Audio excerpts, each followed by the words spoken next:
Datanglah firman Tuhan kepadaku. Hai anak manusia, tujukanlah mukamu kepada Bani Amon dan bernubuatlah melawan mereka. Katakanlah kepada Bani Amon, dengarlah firman Tuhan Allah. Beginilah firman Tuhan Allah. Oleh karena engkau menyerukan syukur mengenai tempat kudusku, waktu kekudusannya dilanggar, dan mengenai tanah Israel, waktu itu dijadikan sunyi sepi, dan mengenai kaum Yehuda, waktu mereka harus pergi ke dalam pembuangan. Oleh sebab itu, sungguh aku menyerahkan engkau kepada orang dari sebelah timur, menjadi miliknya. Mereka akan mendirikan perkemahannya padamu dan membangun tempat kediamannya. Mereka akan memakan buah-buahanmu dan meminum susu ternakmu. Aku akan membuat Raba menjadi padang rumput untuk unta, dan kota-kota Bani Amon menjadi tempat kambing domba, dan kamu akan mengetahui bahwa Akulah Tuhan. Sebab beginilah firman Tuhan Allah. Oleh karena engkau bertepuk tangan dan mengentakkan kakimu ke tanah, dan bergembira dalam hatimu atas kecelakaan tanah Israel. Oleh sebab itu, sungguh aku akan mengacungkan tanganku melawan engkau dan menyerahkan engkau menjadi jarahan bagi suku-suku bangsa, dan melenyapkan engkau dari tengah bangsa-bangsa, dan membinasakan engkau dari negeri-negeri. Aku akan memusnahkan engkau. Dengan demikian, engkau akan mengetahui bahwa Akulah Tuhan. Beginilah firman Tuhan Allah. Oleh karena Moab berkata, sungguh kaum Yehuda adalah sama dengan semua bangsa lain. Oleh sebab itu, sungguh aku akan membiarkan dataran tinggi Moab terbuka dengan runtuhnya kota-kotanya. Ya, kota-kotanya tanpa terkecuali, yaitu kepermaian negeri itu, Bet Yesimot, Baal Meon, dan Kiryataim. Aku akan menyerahkan dia bersama Bani Amon kepada orang dari sebelah timur menjadi miliknya, supaya Bani Amon jangan diingat-ingat lagi di antara bangsa-bangsa. Aku akan menjatuhkan hukuman kepada Moab, dan mereka akan mengetahui bahwa Akulah Tuhan. Beginilah firman Tuhan Allah. Oleh karena Edom membalaskan dendam kesumat terhadap kaum Yehuda dan membuat kesalahan besar dengan melakukan pembalasan terhadap mereka. Oleh sebab itu, beginilah firman Tuhan Allah. Aku akan mengacungkan tanganku melawan Edom dan melenyapkan daripadanya manusia dan binatang, dan aku membuatnya menjadi reruntuhan dari Teeman sampai Dedan. Mereka akan mati rebah oleh pedang. Aku akan melakukan pembalasanku terhadap Edom dengan tangan umatku Israel, dan mereka akan memperlakukan Edom selaras dengan murkaku dan amarahku. dan mereka akan mengetahui bahwa Akulah yang membalas. Demikianlah firman Tuhan Allah. Beginilah firman Tuhan Allah. Oleh karena orang Filistin membalaskan dendam ke Sumat, dan di dalam kegembiraannya atas kecelakaan Israel melakukan pembalasan dengan melakukan pembinasaan karena rasa permusuhan yang turun-temurun. Oleh sebab itu, beginilah firman Tuhan Allah. Sungguh aku akan mengacungkan tanganku melawan orang Filistin dan melenyapkan orang Kreta dan membinasakan yang lain-lain di tepi pantai laut. Aku akan melakukan pembalasan yang kejam terhadap mereka, disertai pengajaran-pengajaran kemarahan. Dan mereka akan mengetahui bahwa Akulah Tuhan pada waktu aku melakukan pembalasanku terhadap mereka.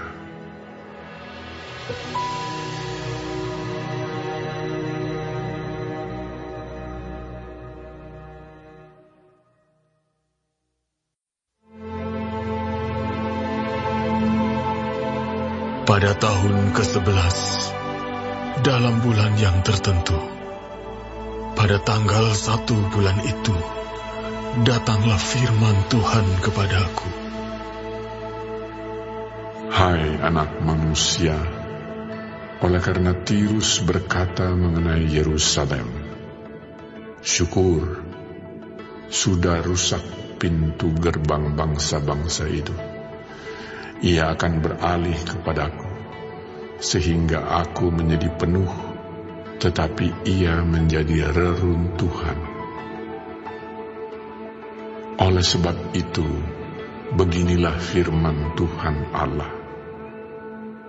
Lihat, aku menjadi lawanmu, hai Tirus. Aku akan menyuruh bangkit banyak bangsa melawan engkau, seperti lautan menimbulkan gelombang-gelombangnya. Mereka akan memusnahkan tembok-tembok Tirus dan meruntuhkan menara-menaranya. Debu tanahnya akan kubuang sampai bersih daripadanya, dan akan kujadikan dia gunung batu yang gundul. Ia akan menjadi penjemuran pukat di tengah lautan, sebab aku yang mengatakannya. Demikianlah firman Tuhan Allah. Ia akan menjadi jarahan bagi bangsa-bangsa, dan anak-anaknya perempuan yang tinggal di daratan akan ditewaskan dengan pedang, dan mereka akan mengetahui bahwa Akulah Tuhan. Sebab beginilah firman Tuhan Allah. Sungguh, aku membawa dari utara Raja Nebukadnezar, Raja Babel, raja segala raja, untuk melawan Tirus dengan memakai kuda, kereta, pasukan berkuda, dan sekumpulan tentara yang banyak. Anak-anakmu perempuan yang tinggal di daratan akan dibunuhnya dengan pedang. Ia akan menimbun tembok pengepungan dan menyusun alat-alat pendobrak dan memasang perisai melawan engkau. Tumbukan alat pendobraknya akan dilancarkan terhadap tembok-tembokmu, dan menara-menaramu akan dirobohkan dengan beliung-beliungnya.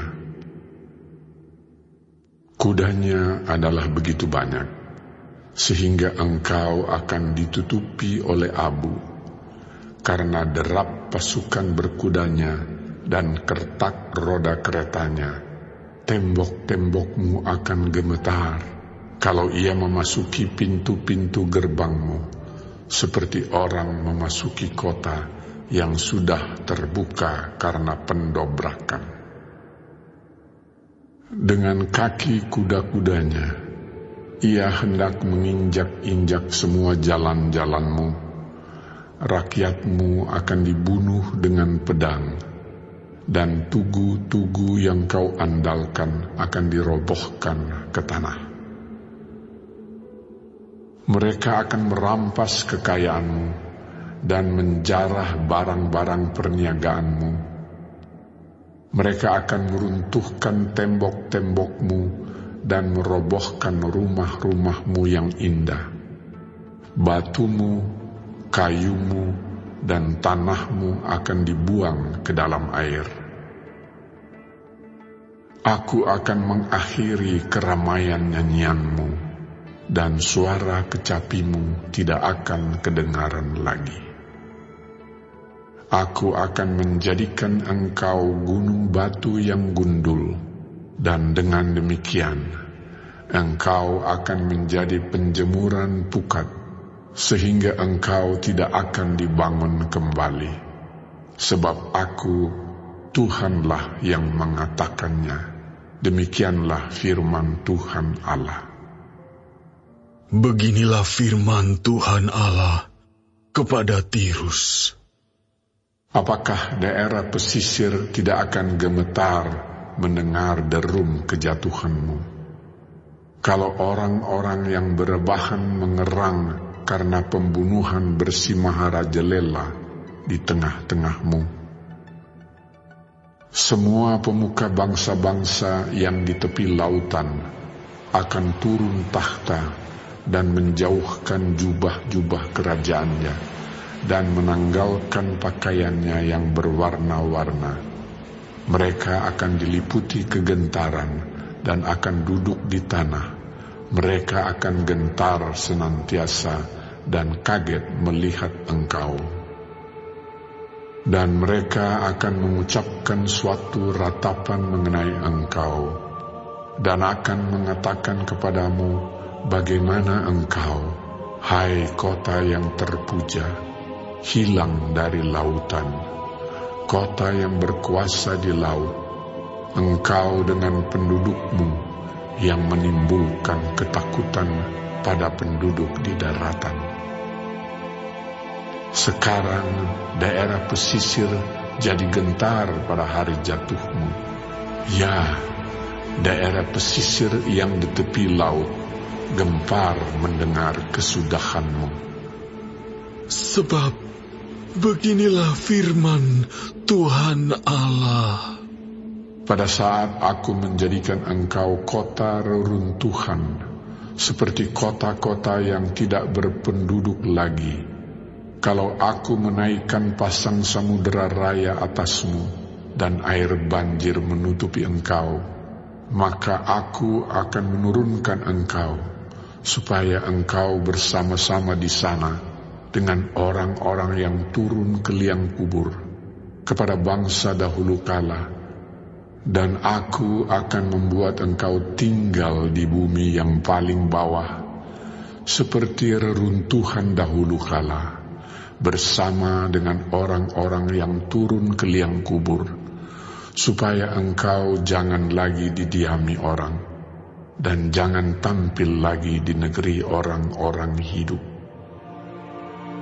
Aku menentukan bagimu akhir hidupmu yang mendahsyatkan, dan engkau tidak terjumpa lagi. Engkau dicari orang, tetapi tidak ditemui lagi untuk selama-lamanya. Demikianlah firman Tuhan Allah.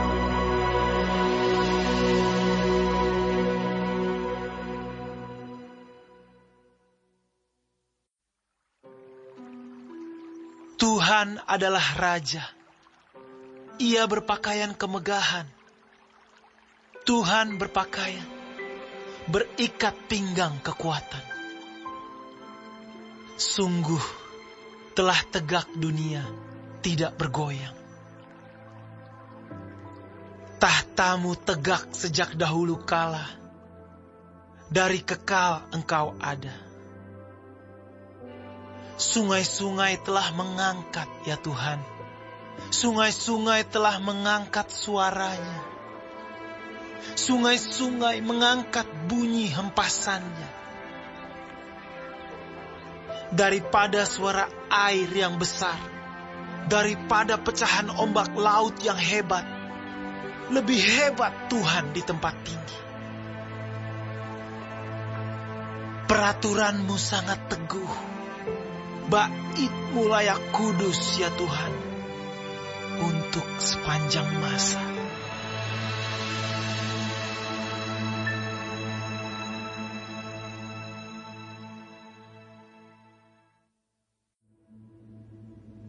Orang yang menanggung darah orang lain akan lari sampai ke liang kubur.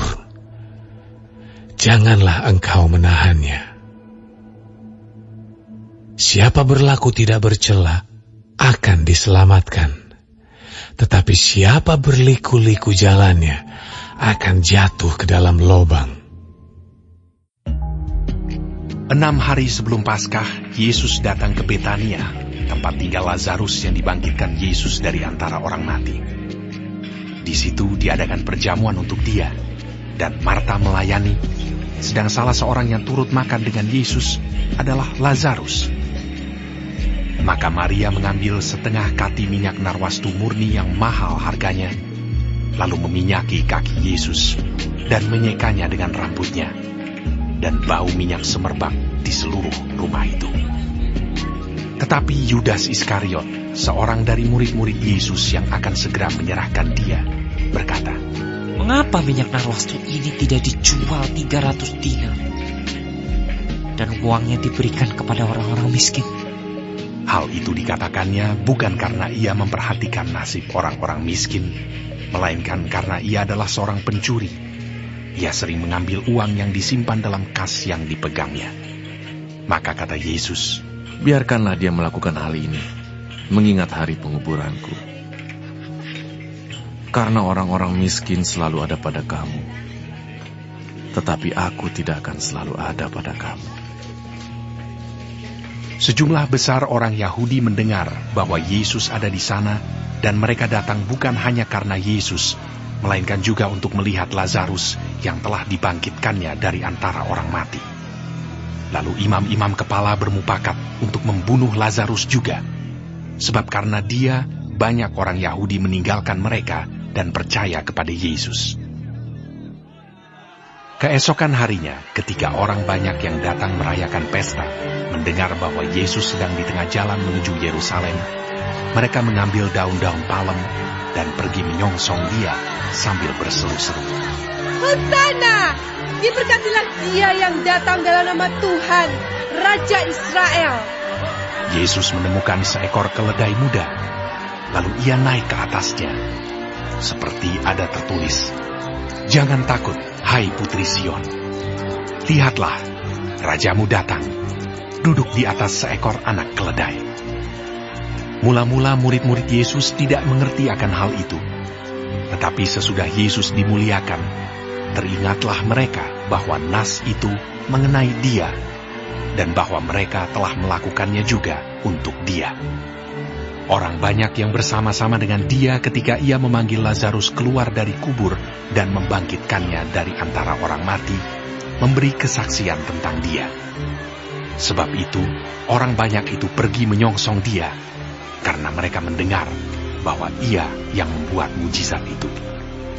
Maka kata orang-orang Farisi seorang kepada yang lain, "Kamu lihat sendiri bahwa kamu sama sekali tidak berhasil. Lihatlah, seluruh dunia datang mengikuti dia." Di antara mereka yang berangkat untuk beribadah pada hari raya itu, terdapat beberapa orang Yunani. Orang-orang itu pergi kepada Filipus yang berasal dari Betsaida di Galilea, lalu berkata kepadanya, "Tuan, kami ingin bertemu dengan Yesus." Filipus pergi memberitahukannya kepada Andreas. Andreas dan Filipus menyampaikannya pula kepada Yesus. Tetapi Yesus menjawab mereka, katanya, "Telah tiba saatnya Anak Manusia dimuliakan. Aku berkata kepadamu, sesungguhnya jikalau biji gandum tidak jatuh ke dalam tanah dan mati, ia tetap satu biji saja. Tetapi jika ia mati, ia akan menghasilkan banyak buah. Barang siapa mencintai nyawanya, ia akan kehilangan nyawanya. Tetapi barang siapa tidak mencintai nyawanya di dunia ini, ia akan memeliharanya untuk hidup yang kekal. Barang siapa melayani aku, ia harus mengikut aku, dan di mana aku berada, di situ pun pelayanku akan berada. Barang siapa melayani aku, ia akan dihormati Bapa. Sekarang jiwaku terharu, dan apakah yang akan kukatakan? Bapa, selamatkanlah aku dari saat ini. Tidak, sebab untuk itulah aku datang ke dalam saat ini. Bapa, muliakanlah namamu. Maka terdengarlah suara dari sorga. Aku telah memuliakannya, dan aku akan memuliakannya lagi. Orang banyak yang berdiri di situ dan mendengarkannya berkata bahwa itu bunyi guntur. Ada pula yang berkata, Seorang malaikat telah berbicara dengan dia. Jawab Yesus, Suara itu telah terdengar bukan oleh karena aku, melainkan oleh karena kamu. Sekarang berlangsung penghakiman atas dunia ini. Sekarang juga penguasa dunia ini akan dilemparkan keluar. Dan aku, apabila aku ditinggikan dari bumi, aku akan menarik semua orang datang kepadaku. Ini dikatakannya untuk menyatakan bagaimana caranya ia akan mati.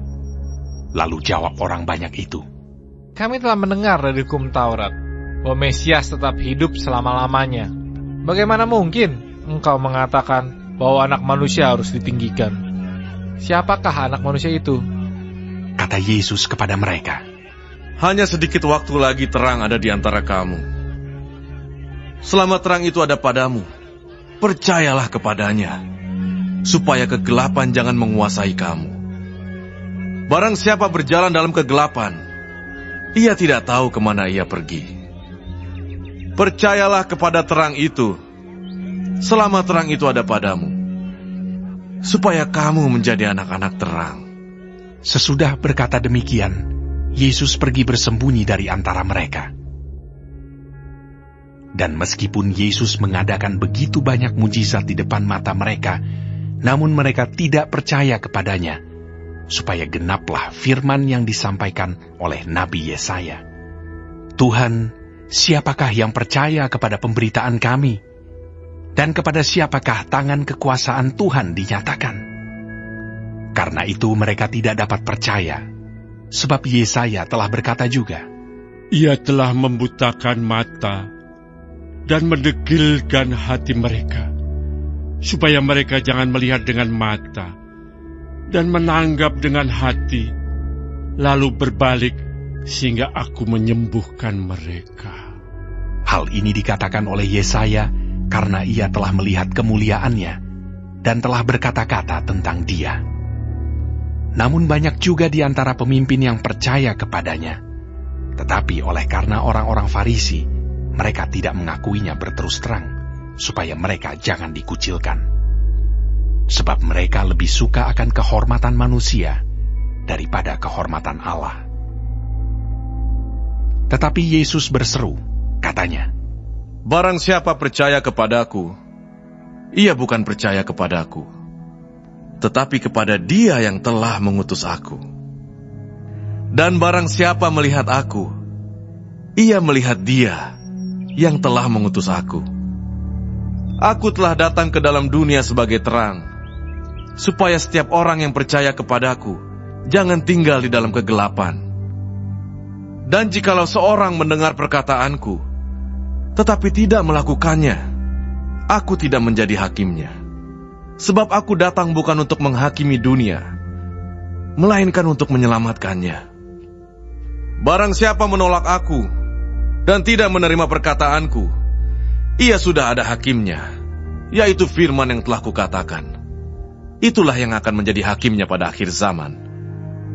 Sebab aku berkata-kata bukan dari diriku sendiri, tetapi Bapa yang mengutus aku. Dialah yang memerintahkan aku untuk mengatakan apa yang harus aku katakan dan aku sampaikan. Dan aku tahu bahwa perintahnya itu adalah hidup yang kekal.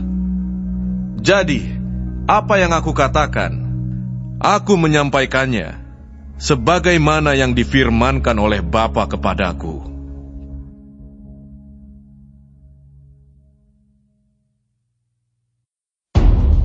Setelah diputuskan bahwa kami akan berlayar ke Italia, maka Paulus dan beberapa orang tahanan lain diserahkan kepada seorang perwira yang bernama Julius dari pasukan Kaisar.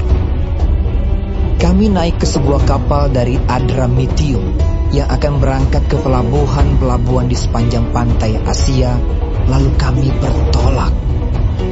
Aristarkus, seorang Makedonia dari Tesalonika, menyertai kami. Pada keesokan harinya kami singgah di Sidon.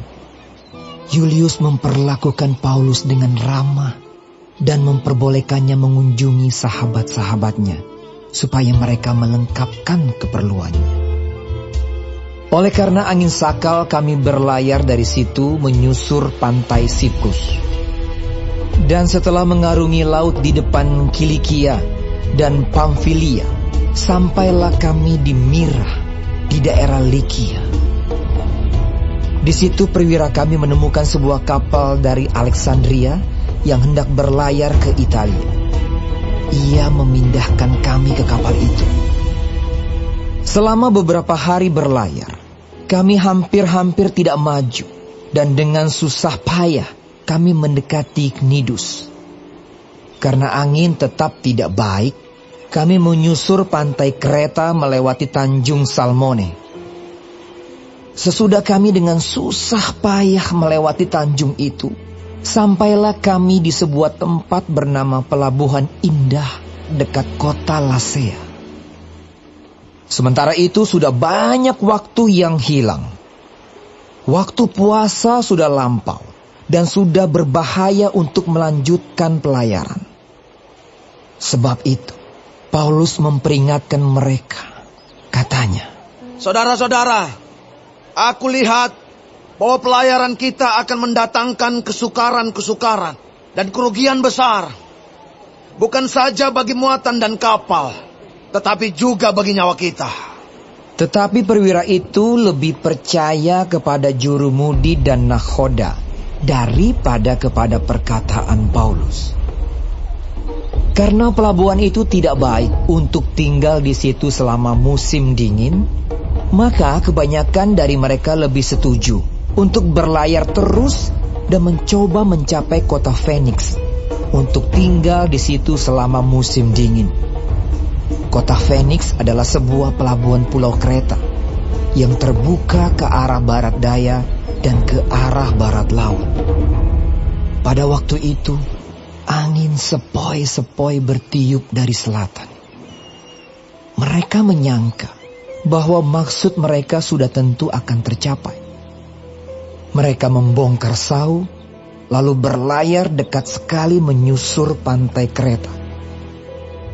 Tetapi, tidak berapa lama kemudian turunlah dari arah pulau itu angin badai yang disebut angin timur laut. Kapal itu dilandanya dan tidak tahan menghadapi angin haluan. Karena itu kami menyerah saja dan membiarkan kapal kami terombang-ambing. Kemudian kami hanyut sampai ke pantai sebuah pulau kecil bernama Kauda. Dan di situ dengan susah payah kami dapat menguasai sekoci kapal itu. Dan setelah sekoci itu dinaikkan ke atas kapal, mereka memasang alat-alat penolong dengan meliliti kapal itu dengan tali. Dan karena takut terdampar di beting Sirtis, mereka menurunkan layar dan membiarkan kapal itu terapung-apung saja. Karena kami sangat hebat diombang-ambingkan angin badai, maka pada keesokan harinya mereka mulai membuang muatan kapal ke laut.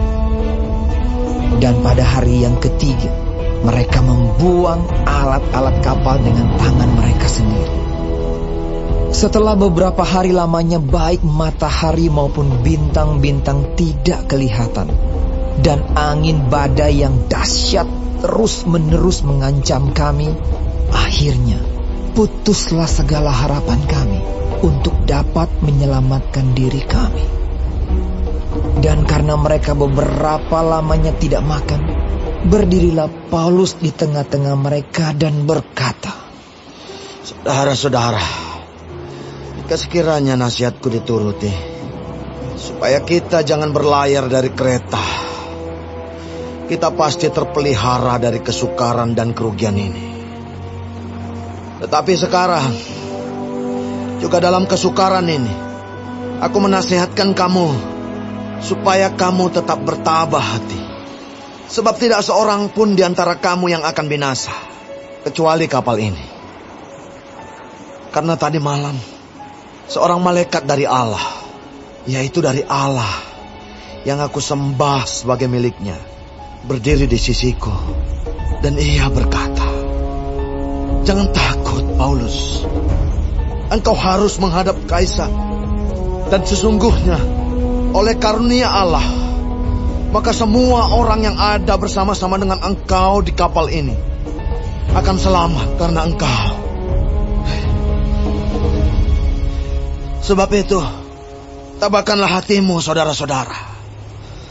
Karena aku percaya kepada Allah bahwa semuanya pasti terjadi sama seperti yang dinyatakan kepadaku. Namun kita harus mendamparkan kapal ini di salah satu pulau.' Malam yang ke-14 sudah tiba, dan kami masih tetap terombang-ambing di Laut Adria. Tetapi kira-kira tengah malam, anak-anak kapal merasa bahwa mereka telah dekat daratan. Lalu mereka mengulurkan batu duga, dan ternyata air di situ 20 depa dalam. Setelah maju sedikit mereka menduga lagi, dan ternyata 15 depa. Dan karena takut bahwa kami akan terkandas di salah satu batu karang, mereka membuang 4 sau di Burita. Dan kami sangat berharap mudah-mudahan hari lekas siang. Akan tetapi anak-anak kapal berusaha untuk melarikan diri dari kapal. Mereka menurunkan sekoci dan berbuat seolah-olah mereka hendak melabuhkan beberapa sau di haluan. Karena itu Paulus berkata kepada perwira dan prajurit-prajuritnya, "Jika mereka tidak tinggal di kapal, kamu tidak mungkin selamat." Lalu prajurit-prajurit itu memotong tali sekoci dan membiarkannya hanyut. Ketika hari menjelang siang, Paulus mengajak semua orang untuk makan. Katanya, "Sudah 14 hari lamanya kamu menanti-nanti saja, menahan lapar, dan tidak makan apa-apa. Karena itu, aku menasihati kamu, supaya kamu makan dahulu. Hal itu perlu untuk keselamatanmu. Tidak seorang pun di antara kamu akan kehilangan sehelai pun dari rambut kepalanya." Sesudah berkata demikian, ia mengambil roti, mengucap syukur kepada Allah di hadapan semua mereka, memecah-mecahkannya, lalu mulai makan.